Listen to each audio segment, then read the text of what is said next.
digamos, civil y fiscal. Vamos a hablar de lo que son los contratos de préstamo. Habíamos en un principio considerado a lo que era el comodato y el mutuo, pero bueno, abarcaba bastante información y decidimos quedarnos únicamente por el día de hoy al menos con la parte del contrato de comodato. Antes de iniciar con la plática, quiero agradecerle a Santa, muchas gracias Santa por la presentación, a Miguel Chamblati, le mandamos un afectuoso saludo y agradecerle por este espacio. Bueno, y también antes de iniciar queremos hacer las pruebas de audio, de video, al parecer todo está bien, nada más quiero que me confirmen, Julio, Rodolfo, que me confirmen si se escucha bien, si se oye bien, si se ve bien, si no, para modificar aquí los niveles de audio. Ok, ok. Todo bien, un poquito de volumen, un poquito. Bueno, vamos a subir un poquito nada más. Perfecto, un poquito, me dicen aquí. Ok. Y muy poquito el audio. Esperemos que ahí ya se encuentre mejor. Ya nada más, lo que no quiero es que no se nos vaya a pasar nada. Listo. Muchas gracias. Vamos a iniciar. Muchas gracias, Jon Snow, Gustavo, Felipe. Ok, bueno, me presento para los que no me conocen. Mi nombre es Joan Valtierra, soy licenciado en Derecho, soy articulista de la revista PAF y consultor fiscal para el área telefónica de consultas de la revista PAF. Y bueno, ahí está mi correo, por si me gustan hacer llegar algún comentario o algo acerca de la plática del día de hoy. Muy bien, vamos a iniciar con nuestra plática. Bueno, antes también recordarles a todos nuestros invitados que nos acompañan el día de hoy que queremos que estén, bueno, que formen parte de nuestra comunidad, de nuestra revista, de nuestro grupo de suscriptores. Por tanto, los invitamos a suscribirse a nuestro portal electrónico www.xmediopaf.com, donde pueden consultar revistas PAF de 2008 a la fecha, consultas fiscales vía telefónica o por correo electrónico, calculadoras fiscales, notas, los videos de la hora PAF, indicadores, eventos fiscales y demás. Entonces, ahí están los datos de contacto para quien guste suscribirse con nosotros a lo que es la revista PAF. Y también, bueno, comentarles que la suscripción ahora tiene un descuento del 33% durante, bueno, ya nada más durante este mes de agosto, y únicamente por esa cantidad que ven ahí, 2.432 pesos, ya incluye IVA porque es un portal electrónico, es un servicio. Y bueno, en la adquisición de la suscripción les estamos regalando lo que es las leyes PAF impresas, aquí está, 2014, que contiene el nuevo reglamento del Código Fiscal de la Federación, la primera modificación a la miscelánea fiscal. Viene muy actualizada ya que, bueno, se cerró por ahí de abrir estas leyes fiscales, estas leyes PAF. Pero bueno, ahora sí vamos a arrancar de lleno con lo que es nuestro tema del día de hoy, que son los contratos de préstamo. Vamos a ver los efectos legales y fiscales, vamos a ver qué obligaciones tienen que cumplir los sujetos en materia legal, en materia civil, en materia fiscal, para cuando se celebran este tipo de actos jurídicos, este tipo de contratos que son relativos a los préstamos. Vamos a iniciar. Aquí partimos de lo que es la normatividad en materia civil. Y bueno, el derecho civil aquí les comento como principal fuente del derecho, que es como un conjunto de normas jurídicas que regulan las relaciones personales y patrimoniales de las personas físicas y morales, ya sea de carácter público o privado. Dichas personas son libres, o bien somos libres, para celebrar cualquier tipo de convenio, que no sea contrario a derecho. Para ello el Código Civil es el ordenamiento jurídico que prevé las disposiciones jurídicas a estas relaciones, las disposiciones aplicables a estas relaciones. Muchas veces cuando vamos a celebrar un contrato de cualquier tipo, de cualquier naturaleza, nos entra la duda respecto a qué formalidades debemos de cumplir para que se perfeccione. Normalmente en materia civil, los contratos se perfeccionan con la simple voluntad de las partes. Hay contratos que requieren formalidades especiales, por ejemplo, un contrato de venta de bienes inmuebles, así necesariamente se tiene que elevar a escritura pública para que sea válido, para que tenga efectos legales dicho contrato. Hay otros que no, con la simple voluntad de las partes, con el simple acuerdo verbal se perfecciona, es decir, se concreta el contrato, y se puede llevar a cabo y tiene los mismos efectos que si se hiciera por escrito. Pero claro, pues aquí en nuestro caso la recomendación para todos ustedes sería que lo celebraran por escrito para tener un documento donde soporten esos dichos o ese acuerdo de voluntades que se hayan llevado entre particulares. Aquí está, vamos a ver primero, si vamos a hablar de contratos, vamos a entender primeramente qué es un contrato.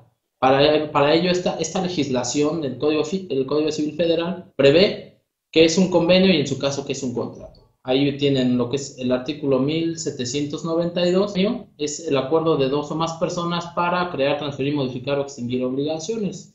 Y a su vez, los convenios que producen y transfieren obligaciones y derechos toman el nombre de contratos. Ahora, el contrato como tal, bueno, primero vamos a hacer mención del que es el acto jurídico, ¿no? Que el acto jurídico es cuando se llevan a cabo, se celebran algún acuerdo de voluntades que genera efectos legales de manera voluntaria. Entonces, los actos jurídicos que lleven a cabo los particulares, además de crear derechos y obligaciones entre las partes, también, bueno, hablando ahorita de lo que es la materia fiscal, podrían extender sus efectos a otras ramas del derecho, cuando por la realización o por la celebración de ello se actualice una hipótesis normativa prevista en otro ordenamiento jurídico, distinta a la de naturaleza civil. ¿Esto por qué lo comentamos? Bueno, nosotros normalmente nos dedicamos a lo que es el área, más bien nos dedicamos al área fiscal. Entonces, el hecho de que un contrato, un acuerdo de voluntades que viene previsto en un ordenamiento civil, que en este caso es el Código Civil Federal, al momento de celebrarlo, no únicamente tiene efectos de carácter legal o de efectos civiles entre las partes, sino también puede surtir sus efectos en otros ámbitos, en este caso en el derecho fiscal. Aquí les manejo un ejemplo de ello. Sería cuando, por ejemplo, el contrato de arrendamiento, pues viene previsto obviamente en el Código Civil. Pero ¿qué pasa? Cuando se celebra un contrato de arrendamiento, además de que los sujetos adquieren obligaciones recíprocas, derechos y obligaciones recíprocas entre ellos, uno como arrendador entrega el bien y otro como arrendatario paga un precio cierto por el uso o goce de ese bien. Eso, pues digamos, en materia civil nos obligamos a entregar la cosa, el arrendatario a cuidar el bien, a entregarlo en el estado en el que se encontraba, a pagar la renta. Esas son obligaciones de carácter civil, pero el hecho de celebrar este tipo de contratos también nos va a llevar a otra rama del derecho, como lo es el derecho fiscal. Un arrendador, además de adquirir obligaciones para cumplir el contrato de arrendamiento, también va a adquirir obligaciones en materia fiscal, ¿no? Expedir comprobantes fiscales, declarar sus ingresos, cobrar IVA, ¿ven? O sea, no nada más se atiende un solo ámbito del derecho, o sea, se actualizan hipótesis o situaciones jurídicas de hecho previstas en otras leyes, como en este caso de la ley del impuesto sobre la renta, en el capítulo de arrendamiento. O sea, también tiene efectos en otras ramas, en otras áreas del derecho. Este es un ejemplo para que nosotros vayamos adentrando en lo que es el tema del día de hoy, que vamos a hablar del contrato de préstamo, específicamente vamos a hablar el día de hoy del comodato, que es común, ¿no? Que se puede llevar a cabo entre empresas, entre personas, por así convenir a sus intereses, ya sean, no sé, económicos, fiscales, ¿no? Y siempre y cuando, recordemos, se haga o se efectúe dentro del marco legal, pues nosotros no debemos de tener ningún problema, ninguna repercusión.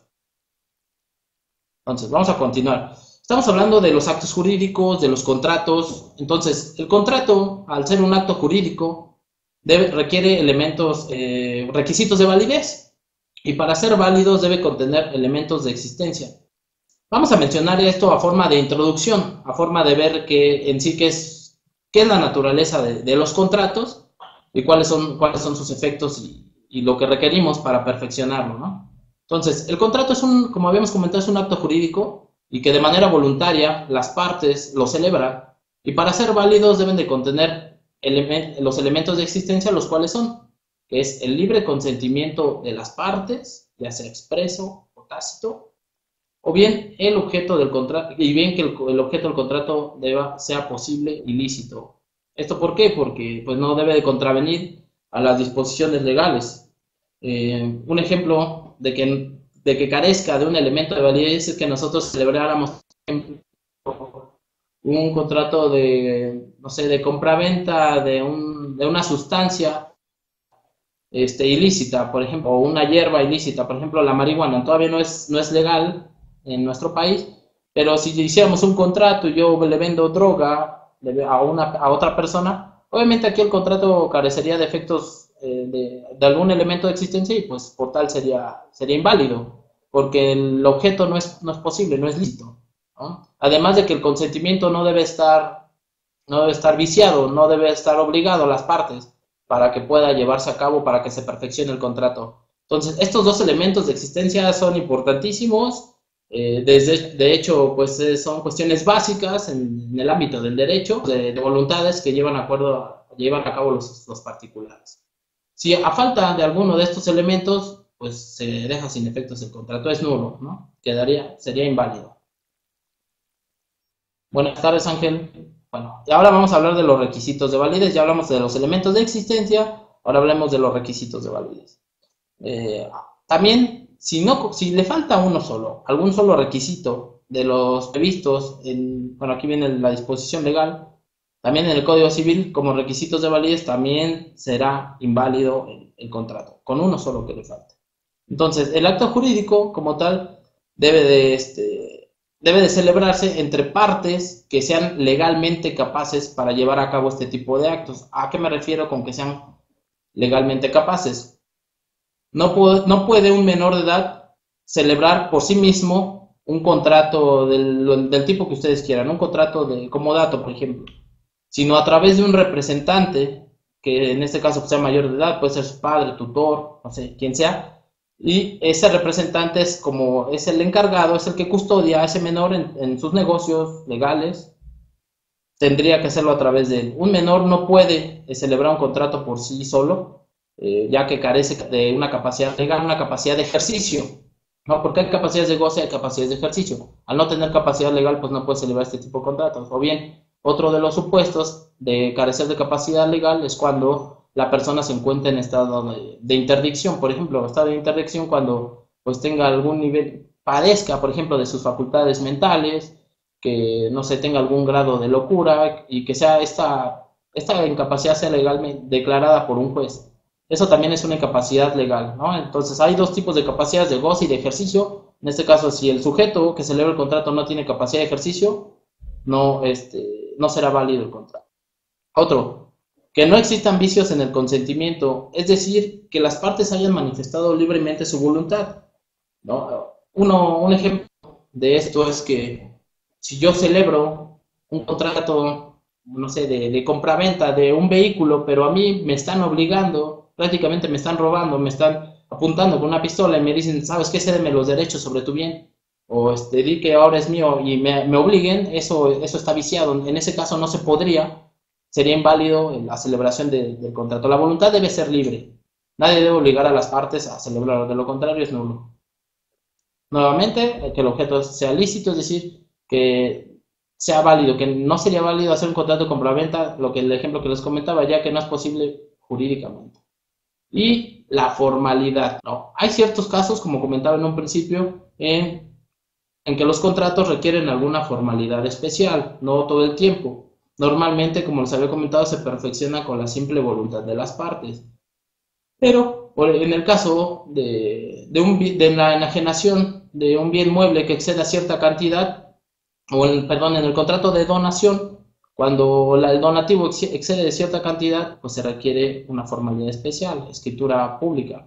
Cuando es una enajenación de un bien inmueble, igual se requiere una escritura pública, ¿no? Esos son por mencionar algunos ejemplos. De ahí en fuera, casi la mayoría de los contratos, con el simple acuerdo, inclusive verbal, se perfecciona, ¿no? En el caso del mandato también, si excede el negocio de ciertas cantidades, también se debe de hacer por escrito, pero normalmente pues, con el simple acuerdo de voluntad se perfeccionan los contratos. Buenas tardes. Un automóvil usado, pues dependiendo qué tipo de contrato, un automóvil usado puede ser verbal, puede ser escrito, ¿no? No requieres mayor formalidad más que estar de acuerdo a ambas partes y en su caso a lo mejor que te cedan los bienes sobre cierto derecho, para efectos civiles, para efectos legales, no lo vayamos a confundir, Gildardo, porque para efectos fiscales requieres otra formalidad, en su caso si quieres hacer deducible el vehículo. Ok, vamos a avanzar.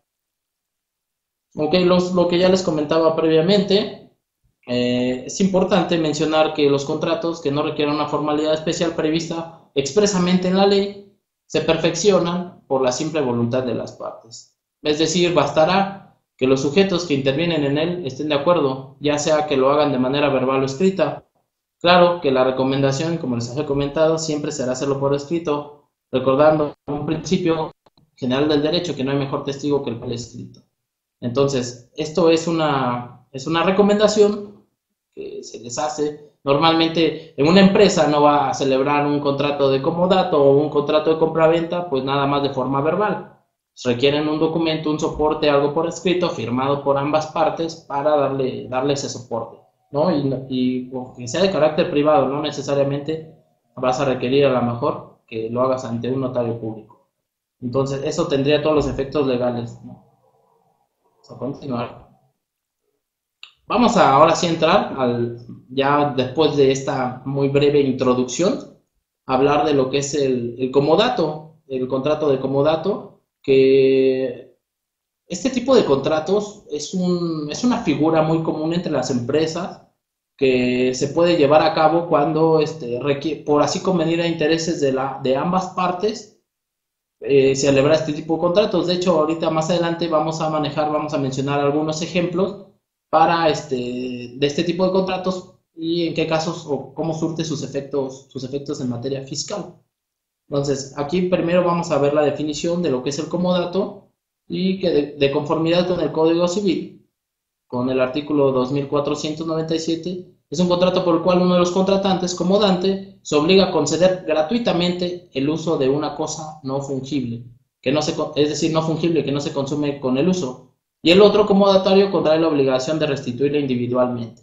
Es decir, es un préstamo a título gratuito de un bien tangible que se tiene que restituir, ¿no? Es un préstamo. En el mismo contrato se podría determinar si el plazo y obviamente pues ya las cláusulas para estipular las obligaciones de cada uno de los sujetos, esto con independencia de las que ya vienen previstas en el Código Civil Federal, ¿no? Entonces, este tipo de contratos normalmente luego se puede llevar a cabo entre las empresas. Cuando, no sé, un socio proporciona en comodato a la sociedad de la cual es socio un automóvil, ¿no? Y a su vez, pues ya esta es la que está efectuando los gastos de este bien. A lo mejor les conviene a ambas partes, a la empresa o para efectuar los gastos y finalmente si están celebrando gastos o están efectuando gastos que sean estrictamente indispensables para el desarrollo de la actividad, en su caso la empresa le puede dar efectos de deducibilidad y acreditamiento, ya que a lo mejor si el socio efectúa los gastos, pues no le va a servir de mucho, porque a lo mejor no celebra ninguna actividad económica en la cual tenga que efectuar deducciones o acreditamientos. Entonces, eso por mencionar algún ejemplo. Ahorita vamos a mencionar alguno que es bastante claro y en qué casos se puede hacer pues notable la necesidad de hacer deducible los gastos que se producen con motivo de un contrato de comodato. Entonces, aquí el contrato de comodato se puede celebrar sobre bienes muebles o sobre bienes inmuebles. Se puede celebrar un contrato sobre un vehículo, se puede celebrar un comodato sobre un edificio, ¿no? Entonces, no importa, sobre cualquier tipo de bienes se puede llevar a cabo el comodato. Los préstamos entre empresas del mismo grupo se pueden justificar fiscalmente con un contrato de comodato. Pues ahorita, si hasta ahorita donde yo recuerdo no hay una disposición que contravenga o que me prohíba a mí celebrar contratos de comodato con empresas del mismo grupo, ¿no? Para efectos fiscales, esta figura de comodato sin cobrar alguna renta, Fer, muy bien. Fer, Gildardo, ahorita les agradezco todos los comentarios. Se me olvidó comentarles la mecánica que nosotros lo que nosotros manejamos en lo que es la hora PA. Nosotros normalmente manejamos de 40 a 45 minutos de chat y posteriormente dejamos un lapso de 10 a 15 minutos de preguntas y respuestas. Entonces, cualquier comentario me los pueden seguir haciendo, aunque les recordaría que me pusieran nuevamente las preguntas al final. Muchas gracias, Gildardo. Entonces, continuamos. Richie. Contrato de comodato puede celebrar sobre bienes muebles y inmuebles. Ok, sí, no se preocupen. Pueden hacer los comentarios que quieran. Pueden hacer inclusive aportaciones, lo que sea. Y al final, en la sesión de preguntas y respuestas, ya las podremos ir respondiendo. Ok, ya vimos la definición del contrato del comodato y volvemos a la parte de la formalidad. En cuanto a este tipo de contratos, pues no requiere una formalidad especial. De hecho, se perfecciona con la simple voluntad de las partes. Me di a la tarea de ver una tesis emitida por el Poder Judicial en cuanto a la forma del comodato. Ese es el registro, no quise poner toda la localización, únicamente el registro, con eso lo pueden encontrar en la página de la Corte. Y ahí viene, forma del comodato.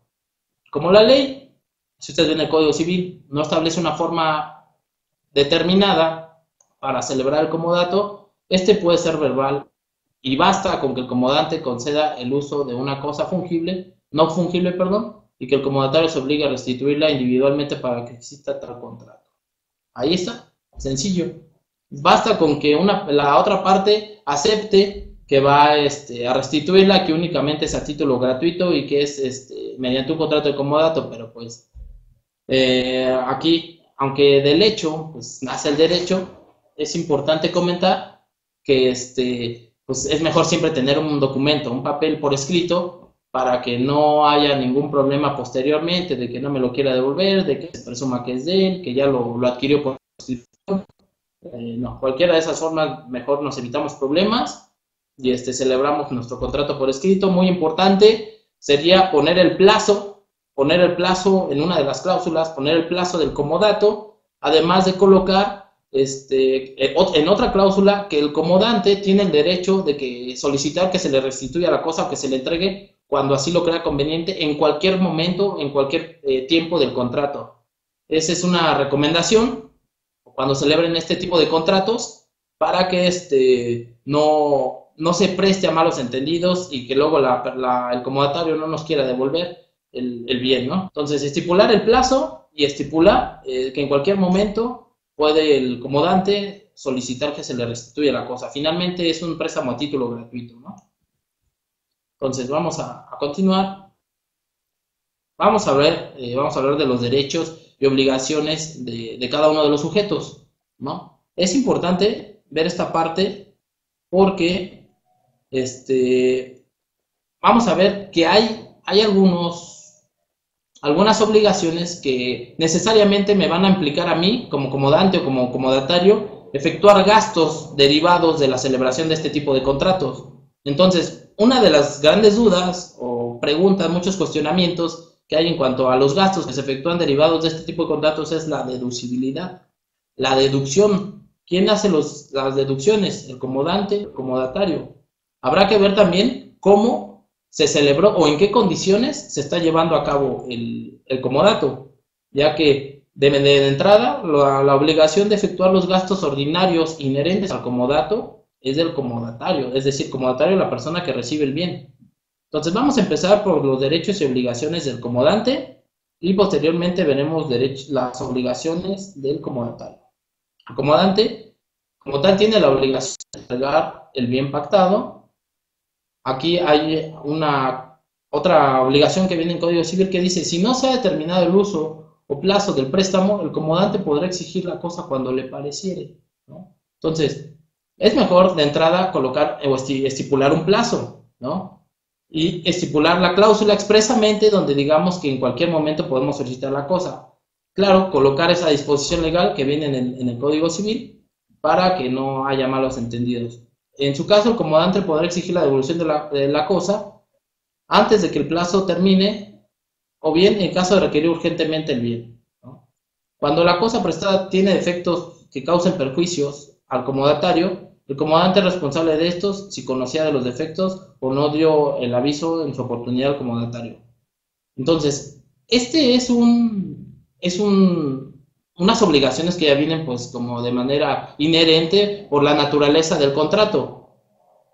Los gastos ordinarios, como habíamos comentado, corresponden al comodatario, pero digamos, a lo mejor a mí me prestas un bien que pues tiene varios defectos, a lo mejor me lo prestaste y me dijiste, tú nada más vas a gastar, no sé, un vehículo, tú nada más vas a gastar en la gasolina y pues no sé, cualquier otro gasto, en neumáticos, llantas, cosas ordinarias. Pero supongamos que tiene varias fallas mecánicas, que yo tengo que hacer gastos adicionales, que varias cosas que no venían previstas a lo mejor o que yo no había visto del bien. En ese caso, el comodante, es decir, la persona que está entregando el bien, es el que está obligado a responder por ese tipo de gastos.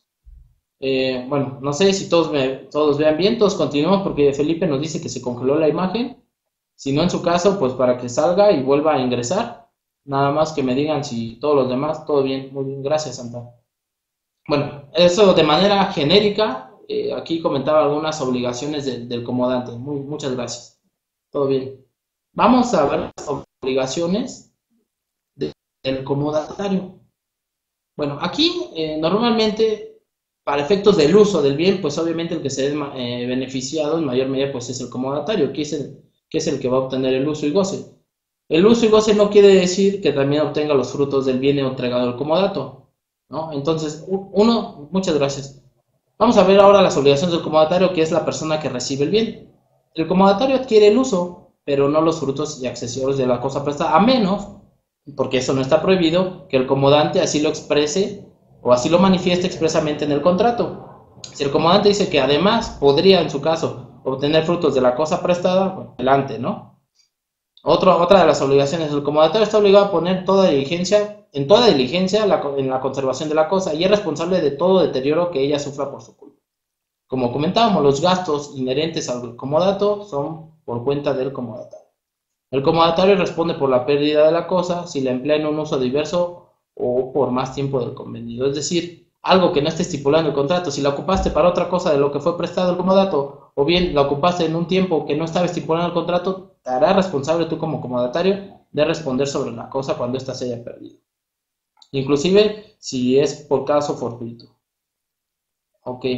Si la cosa prestada se deteriora por el solo efecto del uso para el que fue prestada y sin culpa del comodatario, no es este responsable del deterioro. Lo que comentábamos, si yo te presto un bien en comodato, por ejemplo, yo socio, le presto a la sociedad un bien, un vehículo, un camión para que lleve y transporte a los empleados de la sociedad, pues únicamente para eso se va a utilizar el camión, ¿no? El vehículo. Pero si la sociedad lo ocupa para un bien distinto, que no sea el transportar a los empleados, o sufre algún percance, pues va a tener que responder el comodatario. Pero si dentro del comodato que se empleó nada más para llevar y traer a los empleados, sufre algún daño el bien, pues ahí no es culpa, ya no sería tanto culpa del comodatario, ¿no? A lo mejor sufrieron un accidente o lo que ustedes quieran, o se ponchó una llanta, lo que sea. Ahí en ese caso, como se está utilizando para el bien, para el objeto del comodato no habría responsabilidad para el comodatario.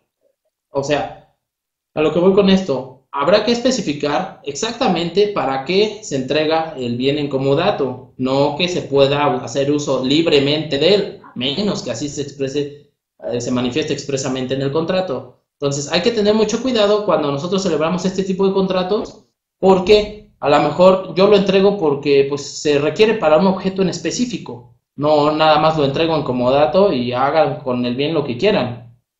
A lo mejor yo presto un bien inmueble, un edificio, para que se lleven a cabo actividades de una empresa, de la cual, digamos, a lo mejor también soy socio, y en ese edificio, en vez de estar realizando la actividad económica, se dedican a hacer fiestas o se dedican a rentar para viviendas, pues ahí ya sería una causa para poder nosotros terminar el comodato, ¿no? Cuando no se lleve o no se utilice el bien para lo que fue prestado. Entonces, mucho ojo en cuanto a ese tipo de cuestiones, pues cuando se celebra este tipo de contratos, el objeto, el plazo, manifestar expresamente en su caso cuando se requiera que se devuelva la cosa.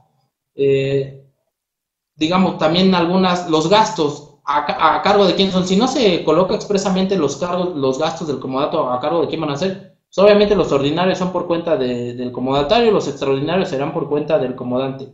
Pero si en el contrato de comodato colocamos expresamente que cualquier tipo de gasto se podría llevar a cabo, en este caso, por medio del comodatario, pues bueno, ojo con eso, porque se supone que únicamente para efectos legales los gastos ordinarios son los que debería de cubrir el comodatario, ¿no? Pero pues ahora sí que sería un acuerdo de voluntades. O en su caso, inclusivemente, si expresamente todos los gastos deberían ser por cuenta del comodante, también lo pueden expresar así en el contrato. Eso no tendría ninguna repercusión o no estaría fuera del marco legal, ¿no?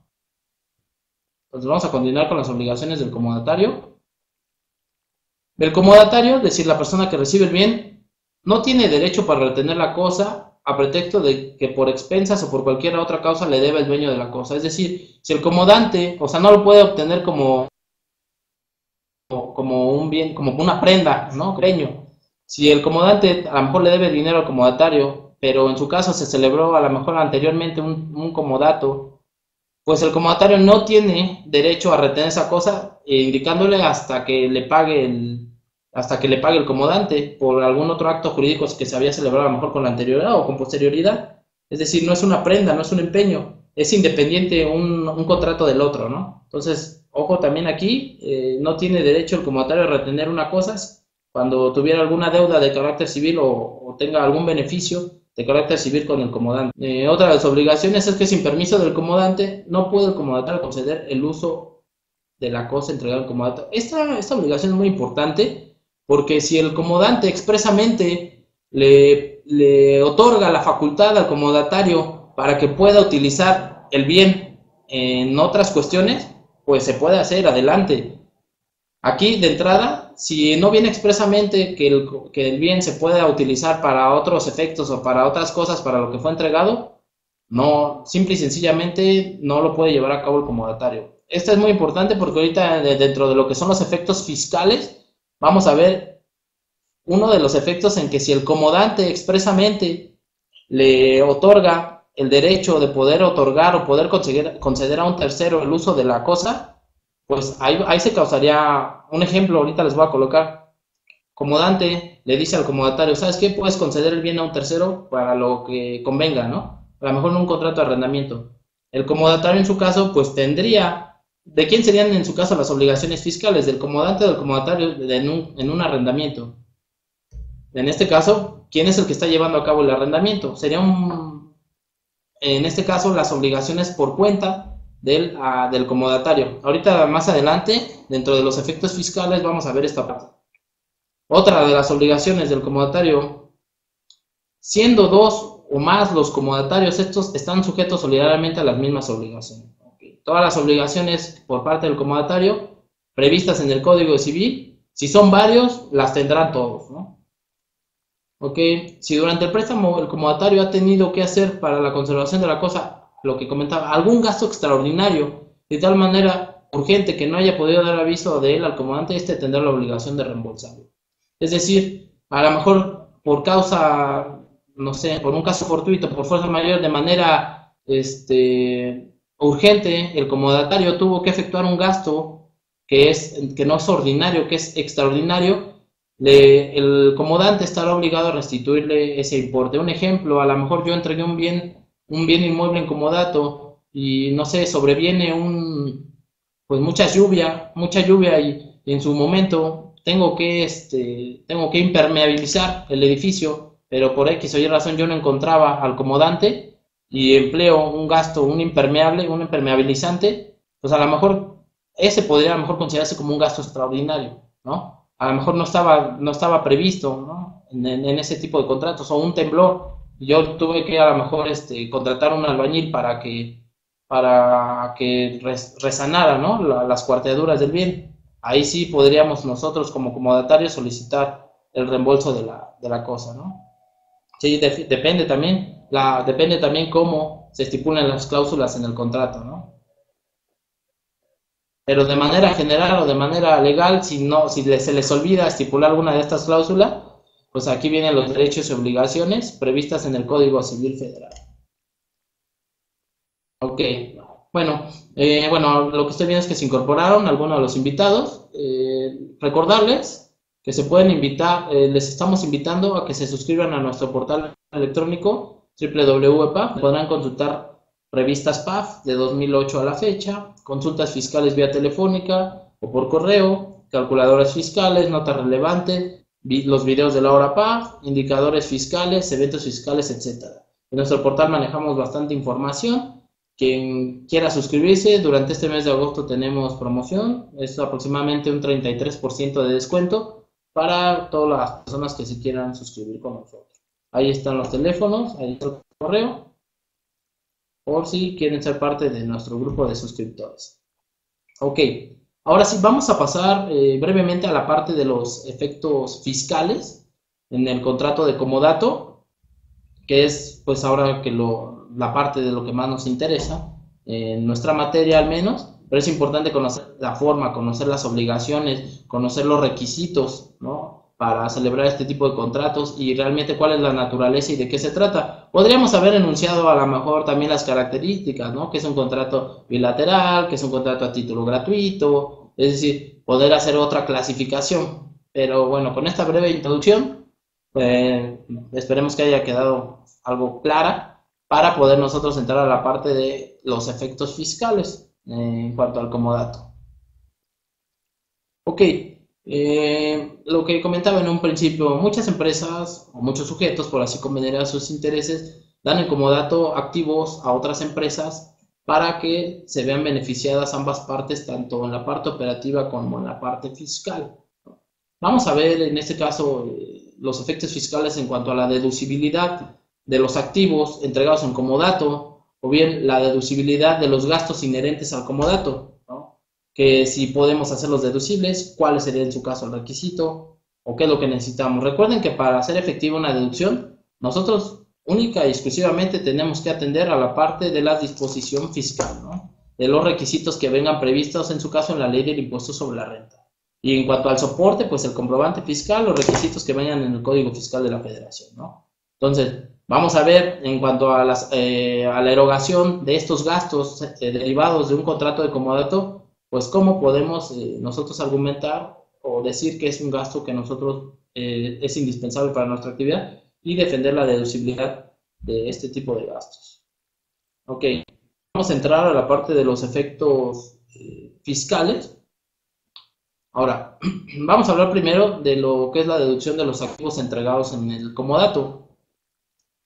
Mm, los contribuyentes como tal tienen la posibilidad de deducir inversiones. Vamos a hablar primero de la deducción de inversiones. Los contribuyentes tienen la posibilidad de deducir inversiones que realicen en activos mediante la aplicación en cada ejercicio de los porcentajes máximos autorizados en la ley del impuesto sobre el monto original de la inversión, con las limitantes que establezca la propia ley del impuesto sobre la renta. ¿Esto qué quiere decir? En cuanto a las inversiones, pues normalmente no son gastos o no son cantidades que se deduzcan al momento en que son pagadas. Como estamos hablando de que es una inversión, de que es un activo que se va a demeritar por su uso, por el tiempo, a mí la legislación me prevé porcentajes máximos que yo voy a poder aplicar de deducibilidad en cada uno de los ejercicios, ¿no? Entonces, muchas veces los contribuyentes hacen inversiones en bienes que no van a utilizar directamente, pero que sí van a utilizar a través de terceros o de otras personas para el desarrollo de sus actividades económicas. Es por eso que vamos a hablar o vamos a hacer énfasis un poquito en la deducibilidad de los activos que se entregan en comodato. Vamos a ver la definición de activo fijo y en ningún caso ustedes van a ver que uno de los requisitos en la ley del impuesto sobre la renta, en el caso de la deducción de los activos, es que sea utilizado directamente por el sujeto que hizo la inversión, ¿no? Sino que sea utilizado para los bienes o para los fines de la actividad económica del contribuyente, pero en ningún caso me dice que sea utilizado directamente por. Entonces vamos a ver la definición de activos fijos, que es el conjunto de bienes tangibles que utilizan los contribuyentes para la realización de sus actividades y que se demeritan por el uso en el servicio del contribuyente y por el transcurso del tiempo, ¿no? La adquisición o fabricación de estos bienes tendrá siempre como finalidad, ojo, la finalidad es la utilización de los mismos para el desarrollo de las actividades del contribuyente. Ojo, esto no quiere decir que los tenga que utilizar directamente el contribuyente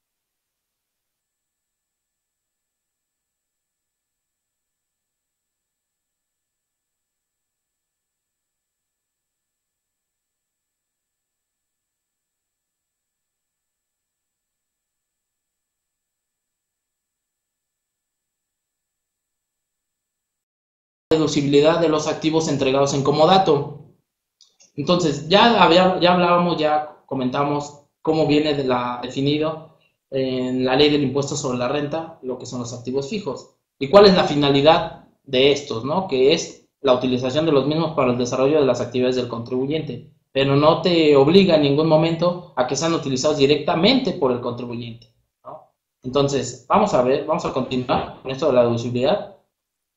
Y hago este comentario. Lo anterior precisa que para efectos fiscales las inversiones que realicen los contribuyentes en activos fijos van a poder ser deducidas siempre y cuando se empleen en las actividades de los contribuyentes que los pretendan deducir, aunque no sean utilizadas directamente por el contribuyente, pero sí en beneficio de su actividad económica. ¿Esto por qué? Porque hay muchas veces que yo hago inversiones, yo empresa, para entregarlas posteriormente en comodato y poder vender mis productos. El más claro ejemplo, vamos al ejemplo de las cerveceras. Por ejemplo, la cervecería X, ¿no? Para vender sus productos, necesariamente, pues, debe de hacerlo a través, no sé, de una tienda, de autoservicio, de algún establecimiento. ¿Y qué pasa cuando nosotros, por ejemplo, en las tiendas de autoservicio, qué vemos? Vemos los refrigeradores de Coca-Cola, vemos los refrigeradores, no sé, de Pepsi, de la cerveza Corona, ¿no? Entonces, ¿quién es el que hizo la inversión de esos activos, de esos bienes? Pues obviamente la cervecera o la refresquera. Pero ¿qué pasa? Ellos, para poder vender su producto, le entregan este bien en comodato a las tiendas de autoservicio o a cualquier persona que se dedique a vender la cerveza, o los famosos cervecentros. Se celebra un contrato de comodato entre la cervecera y el dueño del cervecentro. ¿Para qué se celebra el contrato de comodato? Por el refrigerador, para que se exhiban sus productos. Entonces, ahí en ese ejemplo, la cervecera pues tuvo o tiene que hacer una inversión, tiene que comprar el refrigerador, pero ni modo que no lo deduzca por haberlo entregado en comodato al cervecentro para que se exhiban sus productos. Finalmente, el cervecentro no va a deducir esa inversión porque no es una inversión que haya hecho el cervecentro, sino es una inversión que hizo la cervecera. Entonces, celebran un contrato de comodato por el refrigerador por un plazo, no sé, determinado, 1 año, 2 años. Celebran el contrato y obviamente no lo estoy utilizando yo cervecera directamente, pero pues sí es un bien que se está utilizando para el desarrollo de mi actividad económica, que es la venta de cerveza. Finalmente voy a poder hacer deducible esa inversión de acuerdo a los porcentajes máximos previstos en la ley del impuesto sobre la renta. Entonces, el hecho de entregar en comodato a este minorista o a este distribuidor el bien no quiere decir que yo no pueda hacer deducible esa inversión. ¿Ok? Entonces, espero que haya quedado clara esta parte. No es que yo lo haga directamente o uso del bien, sino que se utilice el bien para el desarrollo de mi actividad económica. Y aquí al entregarlo en comodato a la tienda de autoservicio o a la cervecentro, se está utilizando finalmente para eso, para la venta de la cerveza y para que se exhiba el producto. El que otorga el bien en comodato es quien lo deduce. Sí, exactamente, Gustavo. Aquí de hecho, hay una tesis, de hecho es una jurisprudencia emitida por la segunda sala de la Suprema Corte, y ahí está, si gustan tomar nota del registro, donde habla precisamente de que no pierden la calidad de activo fijo los bienes, o de activo los bienes entregados en comodato. Ahí está la tesis, a continuación la voy a colocar para que la podamos analizar. Ahorita la regreso para que puedan ver. Aquí está. Renta. Impuestos a la renta. Activo fijo. Los bienes dados por el contribuyente en comodato a los detallistas, que son los minoristas, no pierden ese carácter. Ahí viene la explicación de lo que es el activo, que se utiliza para las actividades del contribuyente, lo que ya habíamos comentado previamente. Y esto que puse en negritas en la parte inferior, dicho por la segunda sala de la Corte, ¿no? Y además de la naturaleza, o en el ejemplo que ya comentábamos, no debe perderse de vista que la finalidad de dicho acto contractual es provocar una mejor y mayor comercialización de aquellos productos, contribuyendo a la obtención de ingresos. De ahí que el demérito por el uso de esos bienes se da en beneficio o al servicio del propio contribuyente, y por ello no debe de perder lo que es la calidad de activo fijo, ¿no? De esa inversión. Ahí está la tesis. Este es en algún ejemplo, ojo, hay que atender a la estricta indispensabilidad del gasto. No crean que cualquier inversión que se entregue en comodato va a ser 100% deducible a mí que estoy haciendo. A lo mejor compro un bien que ni siquiera es para la actividad del contribuyente, para mi actividad económica, y después lo entrego en comodato y digo que sí lo puedo deducir. De entrada ni siquiera puedes deducir una inversión que no tenga, o un gasto que no tenga que ver con tu actividad económica.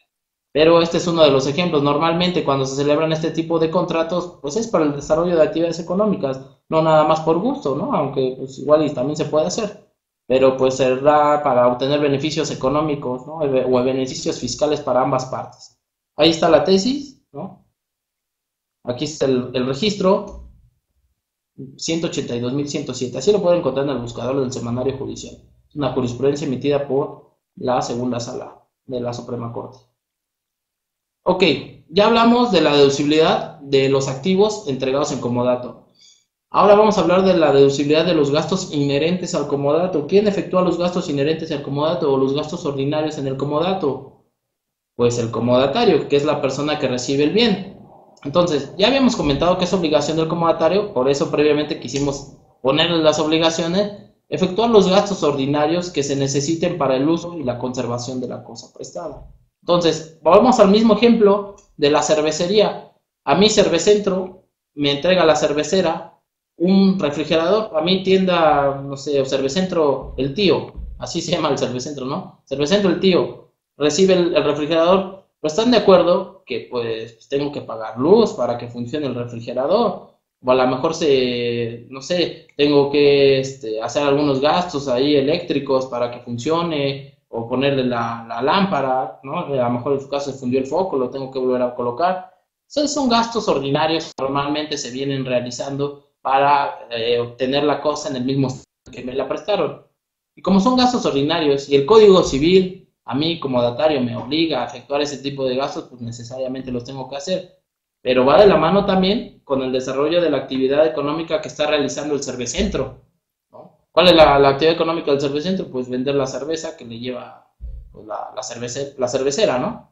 Y a través de esas ventas va a obtener una comisión o una ganancia por las ventas. Finalmente también esos gastos de luz o esos gastos del foco, en el ejemplo que les comentaba, son gastos derivados del desarrollo de la actividad económica del comodatario. Entonces, si realmente reúne ese requisito de estricta indispensabilidad, ese es el que debemos de cuidar, ¿eh? Y que, claro, tengamos nuestro comprobante fiscal, los gastos que yo estoy efectuando de ese comodato, esos gastos yo los voy a deducir, porque de entrada la persona que me entregó en bien el comodato no tiene obligación de hacerlo.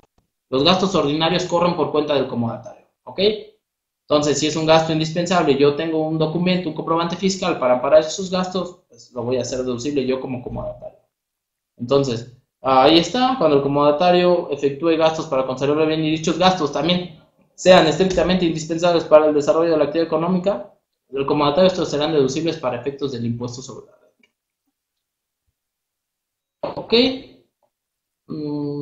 Aquí otro comentario. De igual forma, en el caso de que el contrato sea estipulado que los gastos del comodato correrán por cuenta del comodante y dicho comodato sea para el desarrollo de las actividades económicas de este último, también podrá ser deducible los gastos atendiendo a la estricta indispensabilidad. Ojo, esto en caso de que se haya estipulado expresamente en el contrato que los gastos correrían por cuenta del comodante. Bueno, pues vamos a avanzar ya rápidamente porque esto ya nos queda poco tiempo. Lo que les comentaba. El comodatario no puede hacer uso o no puede conceder el uso de la cosa a un tercero si no está previamente permitido por el comodante. Es que el que entregue el bien en comodato, ¿no? Muy bien, vamos a arrancar las preguntas con Maricruz, de Ciudad Isla, Veracruz. Pero bueno, vamos a comentar nada más por último esto del arrendamiento del bien entregado en comodato. Entonces, el comodatario tiene el uso de la cosa, más no los frutos y los accesorios que de ella genere. Tampoco puede el comodatario conceder el bien a un tercero sin que previamente exista autorización por parte del comodante, lo que ya les comentaba. No obstante, si en el contrato se estipula que el comodatario puede conceder el bien a un tercero, es posible que el comodatario lo pueda dar en arrendamiento, quedando este último, es decir, el comodatario, obligado a cumplir con las obligaciones fiscales previstas en las leyes respectivas. Así, finalmente el que va a celebrar el contrato no es el comodante. Yo, comodante, te doy permiso, pero el que lo va a llevar a cabo es el comodatario. Y las obligaciones fiscales, pues obviamente correrían por cuenta del comodatario. Ok, ahorita pongo la tesis, Daniel. Ahorita, es más, la voy a regresar. Y finalmente, recordarles, amigos de Anafinet, a todos nuestros invitados, que ya está lista la segunda edición del libro del maestro Juan Carlos Victorio Domínguez, del nuevo régimen de incorporación fiscal. Ahorita, bueno, lo tenemos tan solo por 350 pesos. La verdad es una muy poca inversión para pues, lo útil que les va a ser. Tiene casos prácticos, tiene pues, las reglas de miscelánea, ya viene actualizado, ya está la segunda edición. Ahí está, se pueden poner con nosotros en contacto a los teléfonos que ya les había anunciado previamente, o ahí en la parte inferior también viene. Entonces, ahí está, lo último, les pongo por último los medios de contacto y les agradezco su atención. Vamos a regresarnos a la tesis que nos decía Daniel y vamos a empezar con la sesión de preguntas y respuestas. ¿Ok? Bueno, arrancamos con Maricruz. Vamos con Maricruz. El contrato debe ser notarial. Maricruz, no requiere ser llevado o elevado a escritura pública para que sea legalmente válido. De hecho, habíamos comentado al inicio de la plática que se perfecciona con la simple voluntad de las partes, ¿no? Puede ser verbal o escrito, la recomendación obviamente siempre es hacerlo por escrito, ¿no? Puede poner la tesis, Daniel, ahí está la tesis, Daniel. Fer, para efectos fiscales, ¿es válido esta figura del contrato de comodato entre contribuyente y cobrar alguna renta? Bueno, Fer, si vas a cobrar alguna renta ya no es comodato, ya se llama arrendamiento, ¿no? Entonces, para efectos fiscales, pues, para efectos legales, vaya, vamos a ver, ¿no? Efectos legales, sí es válido, nadie te va a obligar a cobrar una renta, estamos comentando, es un contrato a título gratuito y las obligaciones de cada uno de los sujetos, bueno, ya las vimos previamente, ¿no? Entonces, si cobras renta ya no es comodato, ya es arrendamiento. Ok, Fer. Entonces, Daniel, de nada, Daniel, vamos con Felipe. En el caso de un socio que, de paso, es representante legal, que le presta a la empresa cierta cantidad de dinero, ojo, Felipe, no he acabado de leer la pregunta, pero hablando de cantidades de dinero, no es comodato, es mutuo, ¿no? Ahí es otro tipo, lo queríamos incluir ahorita, pero pues no nos va a dar tiempo, y seguramente, a lo mejor en la otra plática podemos hablar del mutuo, pero bueno, vamos a ver tu pregunta. Cantidad de dinero para efectos fiscales, ¿está obligado a hacer contrato certificado ante el notario público? El socio tendrá la obligación de expedir un CFDI por dicho préstamo en el que le haga la empresa. En caso de que sí esté obligado a expedir un CFDI, ¿de qué tipo debe ser? Mira, este tipo de contratos del préstamo en dinero o en numerario se llaman mutuo, se denomina así por la legislación civil, ¿no? Y en su caso, la obligación de expedir el CFDI no te la prevé la ley del impuesto sobre la renta, pero si tú estás haciendo un préstamo y por ese préstamo vas a cobrar intereses, esos intereses van a generar IVA, ¿no? Le tienes que cobrar IVA por esos intereses, que claro, puedes estipular también sin intereses, pero si estás generando intereses, le vas a cobrar un IVA. En la ley de renta, en materia de intereses, te decía, no te prevé la obligación de que expides un comprobante, pero en materia de IVA sí, cuando estés cobrando IVA. Si estamos hablando que de los intereses vas a cobrar IVA, pues vete al artículo 32, me parece que es la fracción tercera de la ley del IVA, tendrías la obligación de expedir un comprobante fiscal, porque estás cobrando el impuesto al valor agregado, tendrías que indicar cuánto es del interés y cuánto es del IVA que estás cobrando. En caso de que sí esté obligado a expedir pues es un CFDI con efecto ingreso, simplemente porque está el efecto de ingreso y traslado. Ya no es que tenga un nombre, ¿no? Que factura, recibo de honorario, sino que es un comprobante fiscal de efecto ingreso. ¿Y por qué ingreso? Pues porque estás obteniendo ingresos por intereses. Yolanda, para el autotransporte de carga federal, ¿existe alguna restricción para aplicar este tipo de contratos? Bueno, no viene restricción, Yolanda, al menos en lo que es Código Civil, pues no te menciona algún régimen fiscal, pero en la ley del impuesto sobre la renta, que yo recuerde, no viene ninguna restricción, Yolanda? De todas maneras, te agradezco tu comentario, pero me parece que no viene ninguna restricción. Y, pues, depende también para qué lo van a ocupar, ¿no? Gustavo, el plazo puede ser indefinido. ¿Y qué recomienda la liga? Es decir, con plazo definido e indefinido. Recomiendo que determines un plazo, que fijes un plazo, que lo establezcas así en alguna cláusula del contrato. Y puede ser, también podría, digamos, ser indefinido cuando no lo estipules expresamente, ¿no? que no se haya un contrato, pero en ese caso el comodante, es decir, la persona que entrega el bien en comodato en cualquier momento puede solicitar que se le restituya la cosa. Por eso les decía en un principio que pusieran en una cláusula que en cualquier momento el comodante puede solicitar que se le restituya el bien. Jesús, si los servicios, luz, teléfono, etc., están a nombre del comodante, ¿puedo deducir los gastos si se me obliga a pagar los servicios en el contrato? Ojo, también al principio de la plática Jesús comentaba que para efectos de poder nosotros hacer deducible un gasto debemos de reunir los requisitos previstos en la ley del impuesto sobre la renta y en caso de la documentación comprobatoria el previsto en el Código Fiscal de la Federación, requisito de los comprobantes fiscales. Pero si tú me dices, Jesús, que el recibo, el contrato de suministro no está a nombre del comodante, digo del comodatario, sino a nombre del comodante, pues normal, el comprobante fiscal pues va a salir a nombre del comodante. Entonces, tú vas a decir comodatario, pues yo hice el gasto, sí, pero ¿dónde está tu comprobante fiscal? Entonces, si se realizan o se llevan a cabo este tipo de gastos de la luz, normalmente yo te entrego un bien inmueble en comodato. Lo recomendable sería que tú, comodatario, hicieras otro contrato distinto al que ya existía, si es que había alguno, para que salieran los recibos, bueno, los comprobantes de luz, de teléfono, de lo que tú quieras, a nombre del comodatario. Entonces, la recomendación ahí es que el comodatario haga nuevos contratos de suministro, ya sea de luz, teléfono o de lo que ustedes quieran, para que los comprobantes fiscales hagan a nombre del comodatario. Yolanda, si el plazo es importante, se tiene que renovar. Pues se renueva únicamente que las partes, que el comodante quiera y que el comodatario acepte, ¿no? Ahora sí que, pues, nuevamente volvemos a lo mismo, voluntad de las partes, ¿no?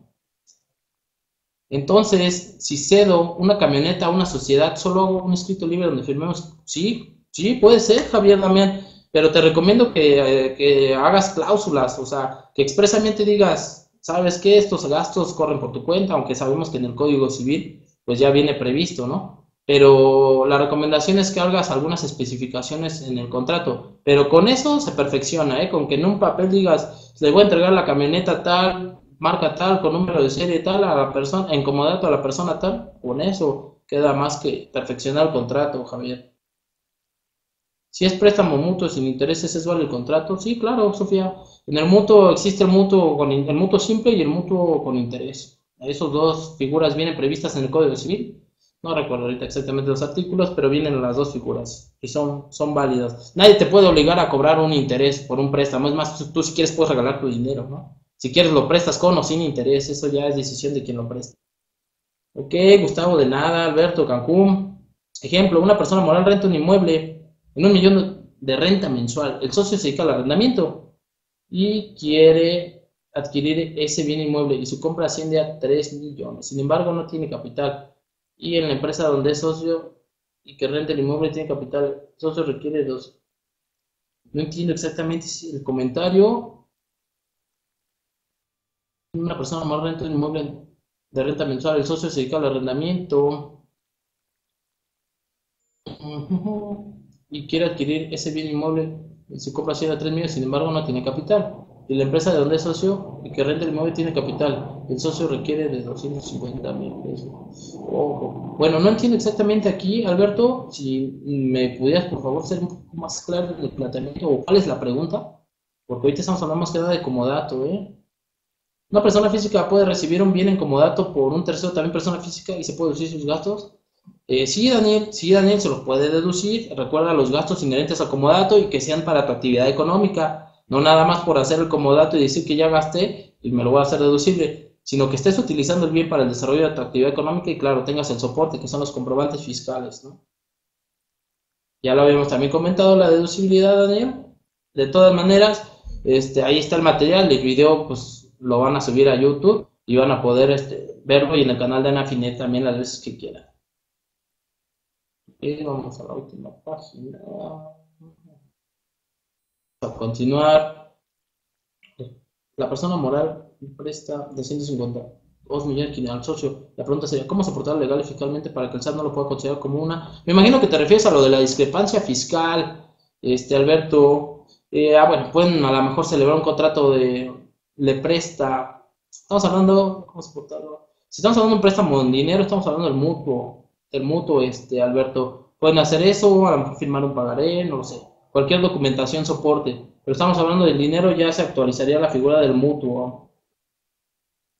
Y claro, es importante tener este tipo de contratos para que la autoridad no diga o no vea la discrepancia fiscal o no me quiera presumir a mí ingresos de ese préstamo que me efectuaron, ¿no? Y además acuérdate, si me lo llegan a hacer en efectivo, yo tengo obligación de informarle a la autoridad si es de más de 600,000 pesos, ¿no? Pero esa es otra cosa.